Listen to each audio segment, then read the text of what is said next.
Log in করার সময় তোমাদের যদি এরকমভাবে লোডিং নেয় তো তোমরা কিন্তু কোনোভাবেই অ্যাসাইনমেন্ট এক্সাম শুরু করবে না। এরকম অবস্থায় তোমরা যদি অ্যাসাইনমেন্ট এক্সাম শুরু করো তোমরা কিন্তু একাধিক সমস্যায় পড়তে পারো।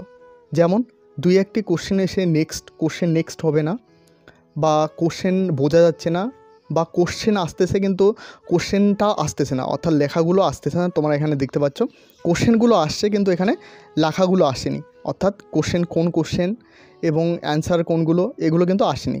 এরকম সমস্যায় কিন্তু পড়তে পারো।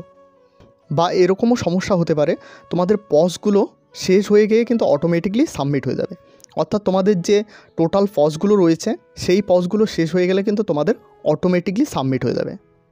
দেখো এখানে কিন্তু পরিষ্কারভাবে বলা হয়েছে 100 মার্কের জন্য 9টি পজ এবং 50 মার্কের জন্য 4টি পজ তোমরা ব্যবহার করতে পারবে। এই পজগুলো শেষ হয়ে গেলে তোমাদের কিন্তু খাতা অটোমেটিকলি সাবমিট হয়ে যাবে।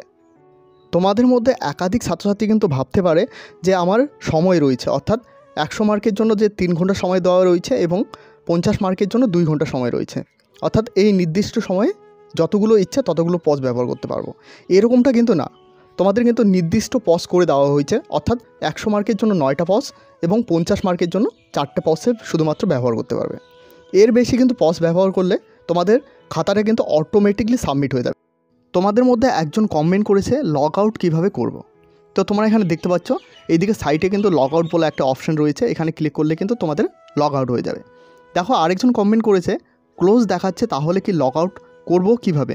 তো ক্লোজ দেখালে লগ আউট করতে হবে না, ক্লোজ অপশানে ক্লিক করে সেখান থেকে বেরিয়ে আসবে। দেখো এখানে আরেকজন কমেন্ট করেছে আমি এক্সাম স্টার্ট করে দিয়েছিলাম, একটা অ্যান্সার দিয়েছি, তারপর খুলছে না, তাহলে কি হবে? 3 ঘন্টা শেষ হয়ে এলো, কি করব? দেখো এক্ষেত্রে আমি বলবো যে তুমি যদি দেখতেছো যে আমার টাইম যাচ্ছে, তাইলে কিন্তু পেজটা রিফ্রেশ করে সেখান থেকে ব্যাক চলে আসবে। কখনো এরকমটা করবে না যে তোমার টাইমটা চলে যাচ্ছে, এদিকে কোশ্চেন আসতেছে না কিন্তু তুমি টাইমটা দেখে যাচ্ছ। অবশ্যই চেষ্টা করবে তুমি ব্যাক চলে আসার বা লগ আউট করে দেওয়ার। এই প্রসঙ্গে আরেকটা কথা জানিয়ে রাখি, তোমাদের কিন্তু পরবর্তীকাল রিসেট বলে একটা অপশন দেয়, অর্থাৎ রিসেট অপশানে ক্লিক করে সেই এক্সামটা কিন্তু পুনরায় আরেকবার দিতে পারবে। দেখো এখানে আরেকজন কমেন্ট করেছে কেমন প্রবলেম হচ্ছে, আমার কোশ্চেন ওপেন হচ্ছে না, আর 6টা পজ অলরেডি চলে গেছে, এখন কি করব? দেখো 6টা পজ চলে গেছে কিন্তু এখনও বাকি কিন্তু 3টা পজ রয়েছে। এই কথাটি সকলের ক্ষেত্রে বলতেছে, তোমাদের যাদের অধিকাংশ পজ ব্যবহার করে ফেলেছো তোমরা কিন্তু অবশ্যই রাত্রেবেলা অ্যাসাইনমেন্ট এক্সাম দিতে শুরু করবে, অর্থাৎ রাত্রে 12টা-1টার পর অ্যাসাইনমেন্ট এক্সাম দিতে শুরু করবে।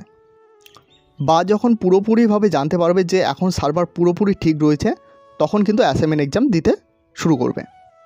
আরও একবার জানিয়ে রাখি, সমস্ত পদ যদি ব্যবহার করে ফেলো, তোমার যদি টাইমও থাকে তোমার খাতাটি কিন্তু অটোমেটিকলি সাবমিট হয়ে যাবে, অর্থাৎ পজ কিন্তু নির্দিষ্ট দেওয়া রয়েছে, এই সমস্ত পজ ব্যবহার করে ফেললে কিন্তু তোমার খাতাটি অটোমেটিকলি সাবমিট হয়ে যাবে।